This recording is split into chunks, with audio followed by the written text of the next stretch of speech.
미국의 어떤 교회에 신앙이 좋은 청년이 있었습니다. 근데 불의의 교통사고로 그만 한쪽 다리를 절단하게 되었습니다. 목사님 신방을 와서 그에게 하나님의 말씀을 전합니다. 하나님을 사랑하는 자, 곧 그 뜻대로 부르심을 입은 자들에게는 모든 것이 합력하여 선을 이루느니라. 청년은 참 마음이 내키지 않았지만 합력하여 선을 이룬다고 하는 하나님의 말씀에 간신히 아멘이라고 화답했습니다. 계속해서 치료를 받고 의족을 했습니다.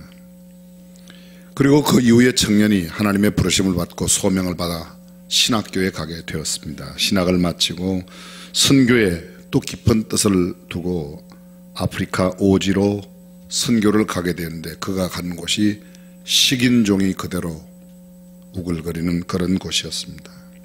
식인종들은 웬 양식이 왔냐고 갑자기 그를 잡아서 맛 좋은 고기를 먹겠다고 다리를 탁 걷어서 칼을 갖다 댔는데 전혀 칼이 안 들어가는 거예요.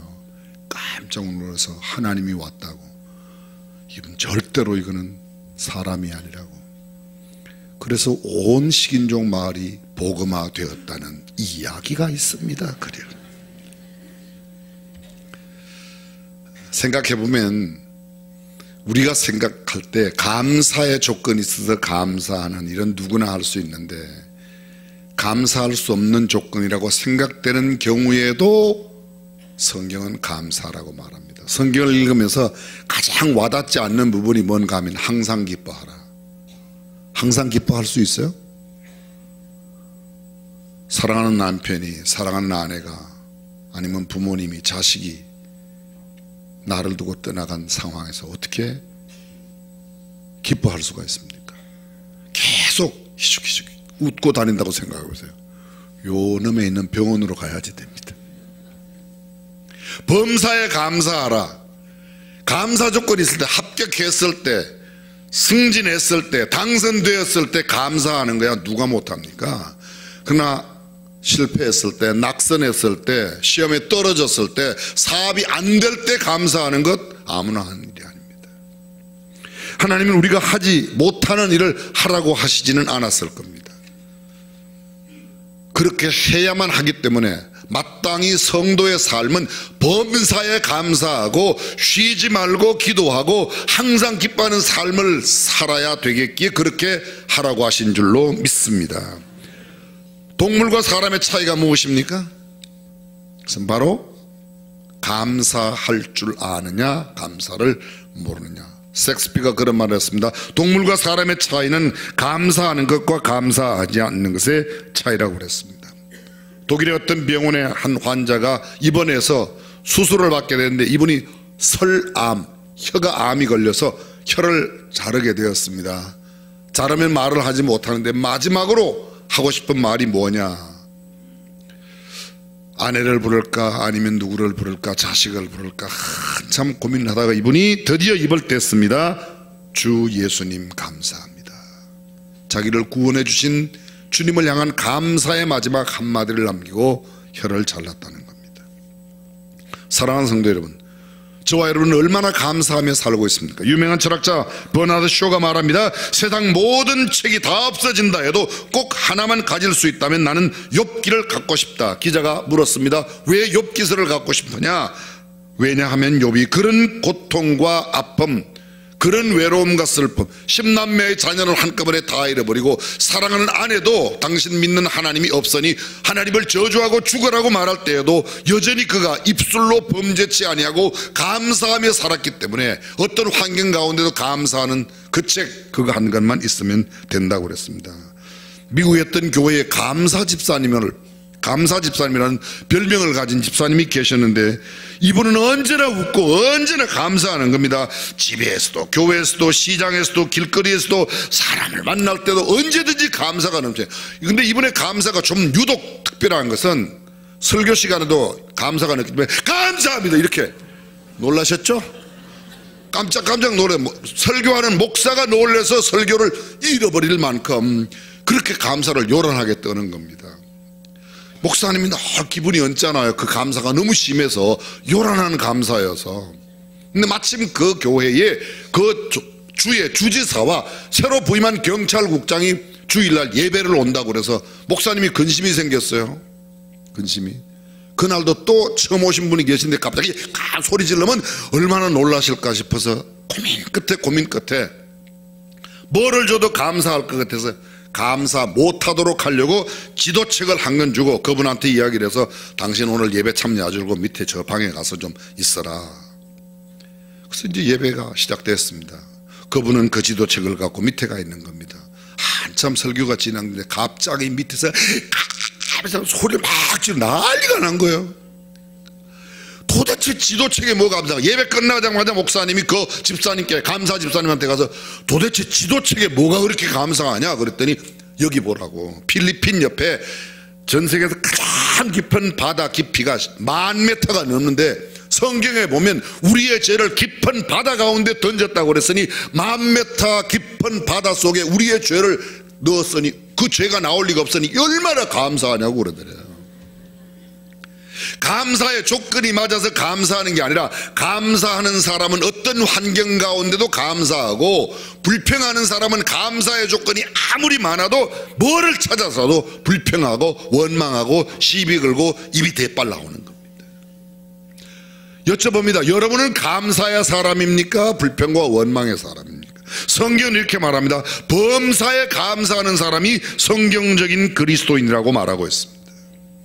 우리는 얼마나 감사하고 살아가고 있는지. 하나님께서 행하시는 일을 보라.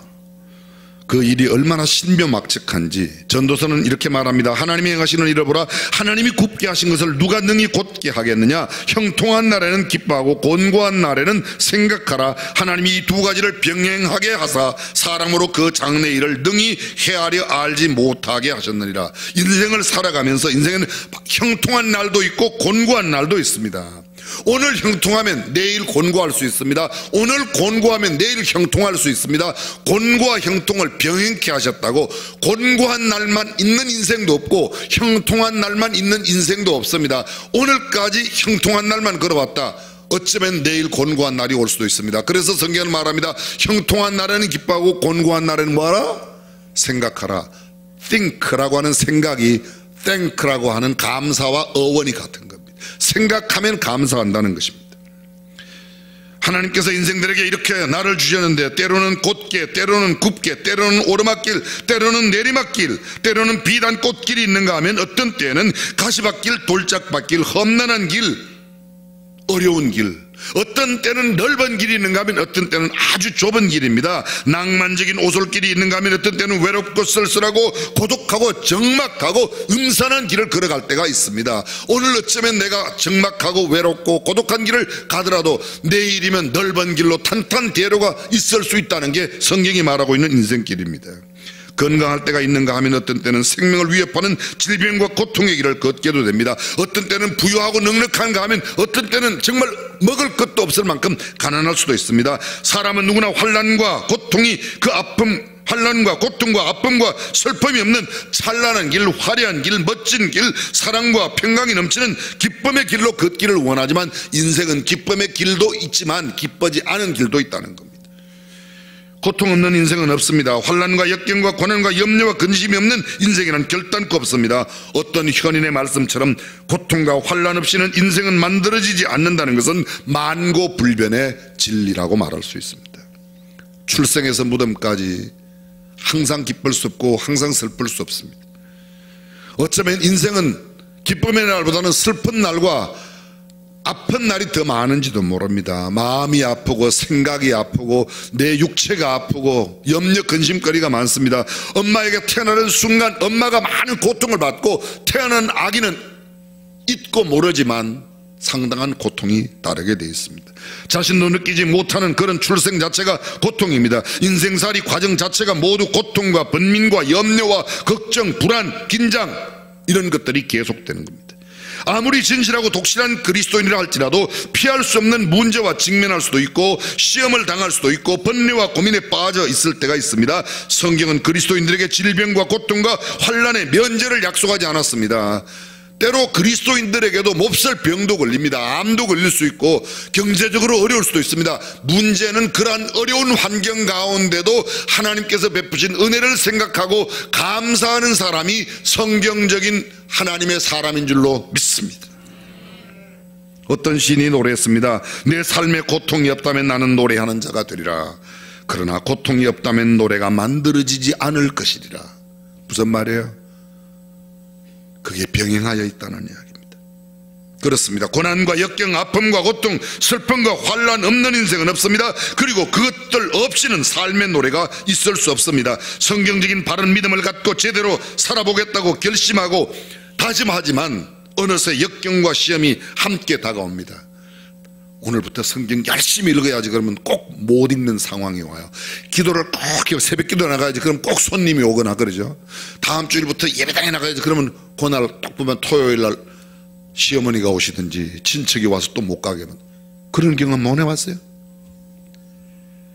내 생각대로 내 마음대로 되면 왜 이렇게 살겠습니까? 다 넉넉하게 살고 잘 살고 더 멋지고 근사하게 살지. 저도 그래요. 제 마음대로 됐으면 벌써 우리 교회는 100만 명 넘은 지가 10년 전에 됐어요. 10년 전에. 생각대로 되는 게 아닙니다. 인생에는 어려움과 역경이 있을 수 있습니다. 성경적인 바른 믿음을 갖고 제대로 살아보겠다고 하면 이런 염려와 근심이 따라오고 문제가 발생합니다. 하나님의 은혜를 체험하고 신앙생활의 재미를 느끼고 삶 속에 하나님의 임재를 깊이 경험하여 이제는 정말 제대로 헌신하고 희생하고 결단하고 나누고 베풀고 섬기며 살겠다고 다짐하고 작심해 보지만 바로 그 순간 내 삶의 현장에는 그것을 실천하게 못하는 여러 가지 방해물들이 얼마나 걷잡을 수 없이 다가오는지 모릅니다. 폭풍과 회오리 바람이 휘몰아쳐 옵니다. 그때 우리는 어떻게 할 것인가? 성경은 이렇게 말합니다. 그때에도 범사에 감사하라고 말합니다. 주님 뜻대로 살기로 그렇게 살겠다고 다짐하고 하나님의 복을 받고 풍요롭고 부유해져야지 이렇게 마음 먹고 살아가지만 그렇게 되는 게 아니라 도리어 축복은 그냥 환난과 고통이 찾아옵니다. 그때 우리는 무엇을 해야 하는가? 시편 기자는 이렇게 말합니다. 내가 전심으로 주께 감사하며 신들 앞에서 주께 찬양하리이다. 다윗의 시 시편 138편 1절 이하에 말하는 겁니다. 내가 환난 중에 다닐지라도 주께서 나를 소성케 하시고 주의 손을 펴사 내 원수들의 노를 막으시며 주의 오른손으로 나를 구원하시리다. 여기 보십시오. 내가 환난 중에 다닐지라도. 우리는 다윗의 환난 중에 다녔던 인생길을 알고 있습니다. 사울이 죽이려고 할 때 그가 얼마나 높당으로 아둘람 동굴로 하기스가 있는 그 동네로 가서 미친 체하며 침을 흘려야만 간신히 생명을 건져낼 수 있는 위급한 상황을 얼마나 많이 겪었는지 모릅니다. 심지어는 사울이 함께 창을 던질 때에도 간신히 피하여 살아났습니다. 사울의 아들 요나단이 아니면 죽을 수밖에 없는 상황을 한두 번 겪은 게 아닙니다. 그 수많은 어려움 가운데 고난과 환난 중에 있었지만 수많은 대적들과 원수들의 공격이 심하게 다가왔지만 청량할 수 없는 고통과 괴로움과 큰 시험에 처하여 있었지만 그는 이렇게 말합니다. 내가 환난 중에 다닐지라도 내 원수들의 노를 막아주시는 원수들의 노가 그 주변에 있었습니다. 근데 막아주신 하나님 앞에 내가 전심으로 감사했다고 말합니다. 내가 전심으로 주께 감사합니다. 2절 주의 인자하심과 성실하심을 인하여 주의 이름에 감사하오리니 4절 여호와여 땅에 열왕이 주께 감사한 것은 그는 계속해서 감사를 외치고 있습니다. 신들 앞에서 주께 찬양하리이다. 많은 신들, 세상의 잡신들 앞에서 나는 유일하신 하나님만 찬양합니다. 2절 내가 주의 성전을 향하여 경배하며 주께서 응답하시고 내 영혼을 장려하여 강하게 하셨나이다. 내가 주의 성전을 향하여 경배하고 항상 보면 감사와 찬양, 감사와 경배가 따라다닙니다. 감사, 찬송, 찬송하며 감사했다. 위대한 신앙인 다윗은 환난 중에도 주께 감사하며 노래하며 경배했습니다. 어떤 신앙이 위대한 신앙인가? 역경 가운데도, 문제 가운데도, 시험 가운데도, 어떤 질병 가운데도, 아픔 가운데도, 약함 가운데도 하나님을 향한 감사를 드릴 수 있는 사람은 참된 신앙인인 줄로 믿습니다. 좋은 일이 생길 때 감사하고 그렇지 않을 때는 불평과 원망한다면 안 믿는 사람과 뭐가 다르겠습니까?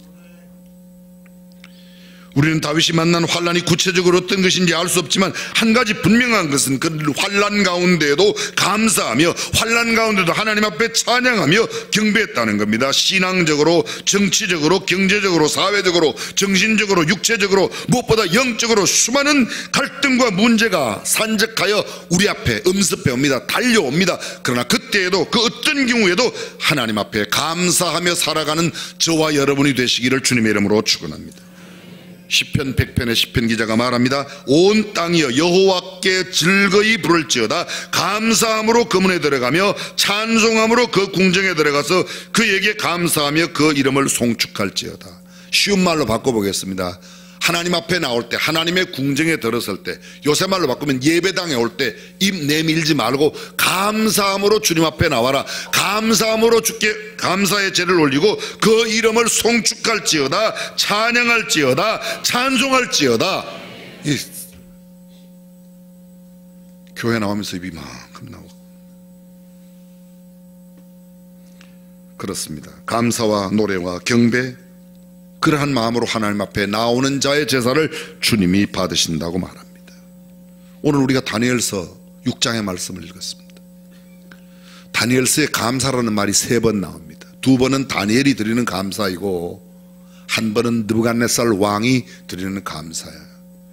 제가 배경의 설명을 잠깐 드리겠습니다. 먼저 다니엘서 2장에 보면 감사가 나오는데 어떤 상황인가 하면 주전 606년도에 바벨론이 유다를 침공합니다.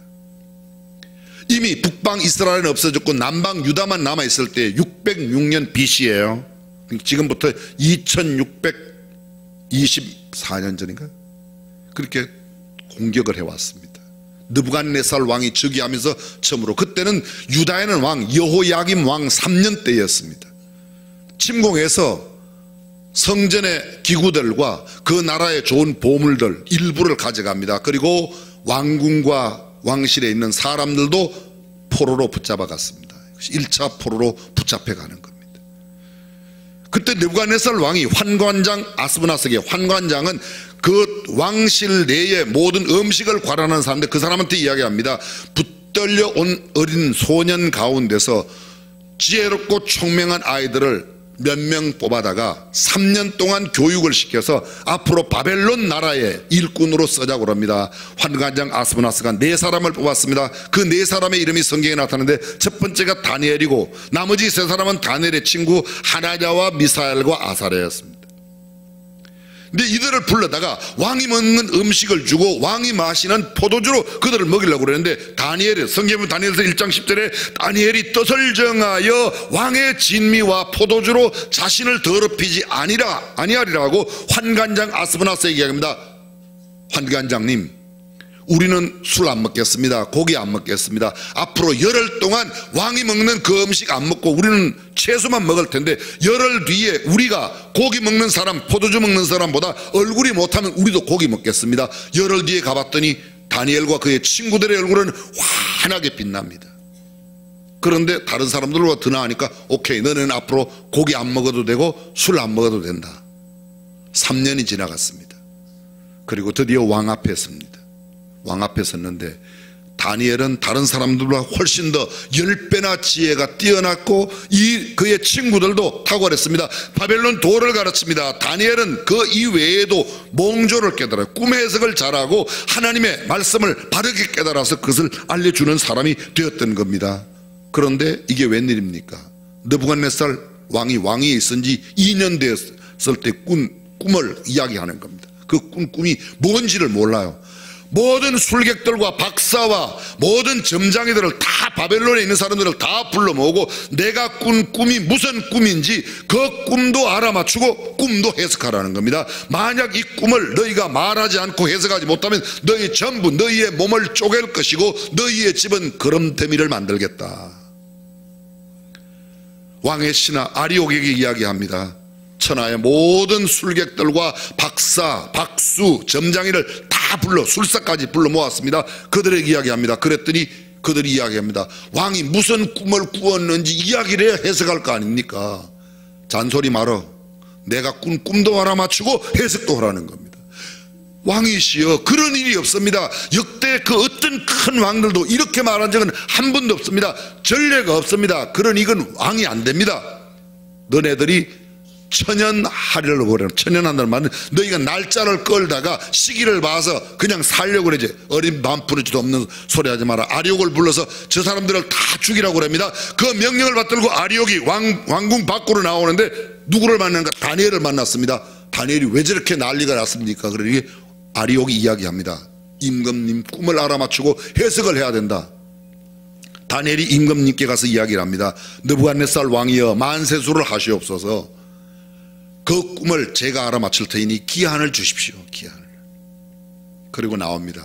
나오자마자 다니엘이 그의 세 친구 하나냐 미사엘 아사랴를 불러서 너희는 나를 위해서 기도해 주라. 하나님이 나를 긍휼히 여기도록, 그리고 왕의 꾼 꿈이 무엇이며 그 해석이 어떻게 되는지를 그걸 위하여 간절히 기도하라고 합니다. 드디어 다니엘이 그 이상 중에, 밤의 이상 중에 그 꿈을 다 알아놨습니다. 그리고 아리옥에게 합니다. 왕을 뵙자고. 왕 앞에 갔습니다. 왕이여, 왕이 꾼 꿈을 이야기할 겁니다. 그리고 해석하겠습니다.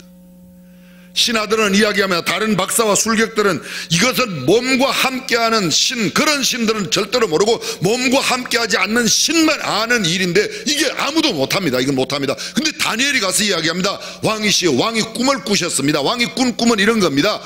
한 신체, 신상을 보았는데 머리는 금으로 되어 있고 가슴과 팔은 은으로 되어 있고 배와 넓적다리는 철로 되어 있고 노수로 되어 있고 그리고 종아리는 철로 되어 있고 맨 밑에 발은 철과 진흙으로 되어 있습니다. 그런데 그 하늘에 뜨인 돌 하나가 와서 발을 치니까 그 신상은 온데간데 없고 그 돌면 뜨인 돌만 온 천하를 꽉 채운 꿈을 꾸셨습니다.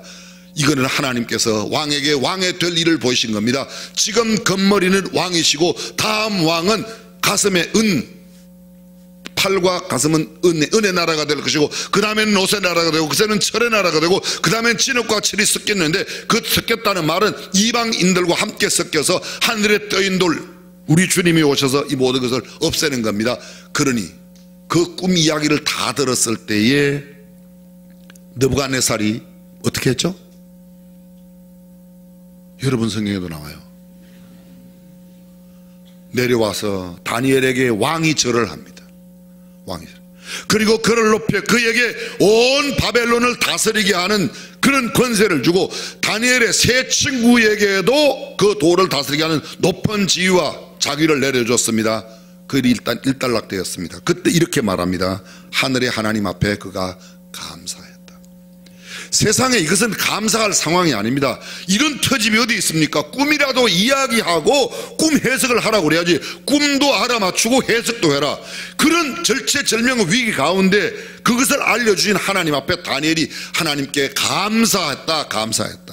거듭 말씀드리지만 사람이 감사해야 사람이 어떤 상황 가운데도 감사하고, 불평의 사람은 감사의 조건이 아무리 많아도 뭐를 터집을 잡아서라도 불평하고 원망하는 겁니다. 다시 한번 생각해 보십시오. 나는 감사의 사람인가 아니면 원망하며 불평하는 사람인가? 느부갓네살 왕이 지나가고 그 다음에 왕이 누군가 하면 벨사살 왕입니다. 벨사살 왕이 지나가고 그 다음에 왕이 누군가 하면 다리오 왕입니다. 다리오 왕은 바벨론의 멸망 때의 왕이에요. 느부갓네살 왕 제1년 때 침공했다고 그랬어요. 유다를. 그때가 BC 606년입니다.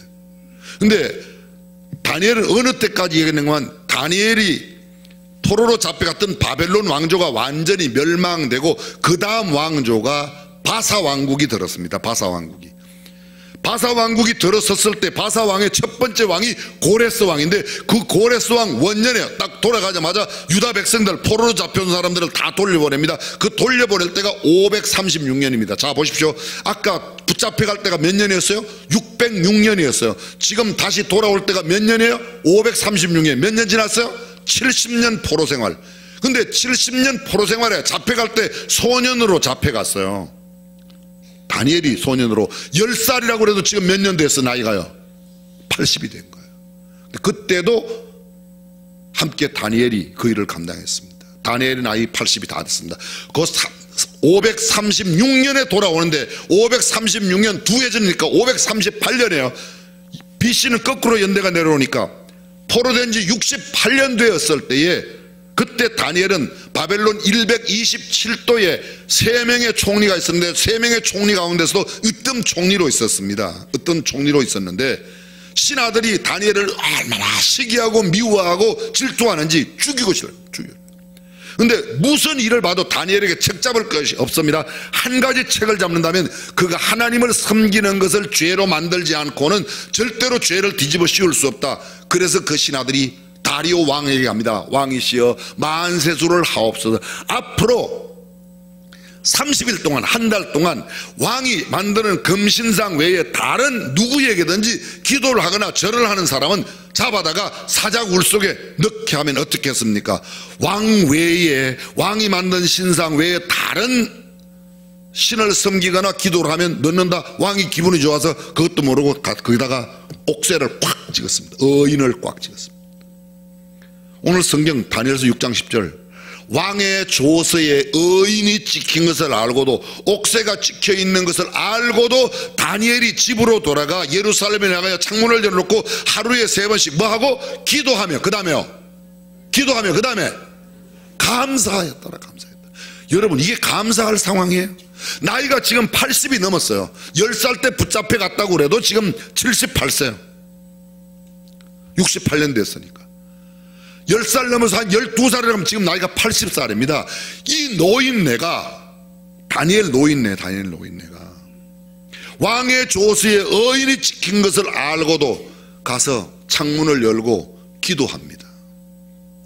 전에도 한번 말씀드렸지만 태풍 불 때는, 소나기 올 때는 잠깐 몸을 피하지 뭐 기도 안 하고, 또 기도를 해도 그냥 창문 안 열고 내가 몰래 하면 되지 뭐 굳이 또 창문을 열어놓고 바깥에까지 들리도록. 그러니까 또 왕에게 이야기를 해서 다니엘이 끌려갑니다. 그래서 그때 어떻게 해요? 다니엘이 사자굴 속에 던짐을 당합니다. 사자굴 속에 던지는 다니엘을 그렇게도 총애했던 다리오 왕이, 느부갓네살 왕, 벨사살 왕, 다리오 왕 3대의 왕들이 그렇게도 사랑했던 다니엘이 사자굴에 늙은 몸으로 던짐을 당했으니 얼마나 왕이 그 이튿날 새벽 일찍 가서 이야기합니다. 다니엘아, 다니엘아, 너의 사시는 하나님이, 너의 섬기는 사시는 하나님께서 너를 건지시기에 능하셨느냐? 다니엘이 사자굴 속에서 왕이여 만세수를 하옵소서, 종은 여기에 멀쩡하게 잘 살아 있습니다. 다니엘을 빨리 굴 속에 끄집어내라고 그러고, 사자굴 속에서 끄집어내고 다니엘을 모아파에 사자굴 속에 던져 넣으려고 했던 사람들을 사자굴 속에 던져 넣었더니 뭐라고 돼 있어요? 그 다음에 여러분 성경에 나온다니까요. 그들의 몸이 사자굴 속 땅바닥에 떨어지기 전에 사자들이 물어서 그 뼈까지 다 어스러지게 만들었다고 그랬어요. 여러분들은 무슨 이야기를 들어야지 이게. 보십시오. 절체절명의 생명의 위협이 다가옵니다. 나이가 80이 넘은 노인네가 되었습니다. 80전의 노인네요. 정확한 나이는 알 수가 없습니다. 그럼에도 불구하고 그는 하나님 앞에 기도하며 뭐 했다고? 감사했어요. 사실 나이가 점점 들어가며 감사가 식어갑니다. 훨씬 더 잘못된 것, 불평, 시비가 더 많이 그럽니다. 그런데 다니엘의 삶 속에서 그런 어려운 환경 가운데도 감사했다. 사랑하는 성도 여러분, 내가 조건이 맞아서 감사하는 게 아니라 어떤 환경 가운데도 감사하며 살아가는 저와 여러분들이 되시기를 주님의 이름으로 축원합니다.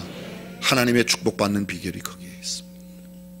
오늘 추수감사절을 보내며 나는 결코 조건이 맞아서가 아니라 어떤 환경, 어떤 상황에도, 어떤 시간에도, 어떤 모든 일이 내 주변에 일어난다고 해도 감사하는 성도가 되시기를 주님의 이름으로 축원합니다.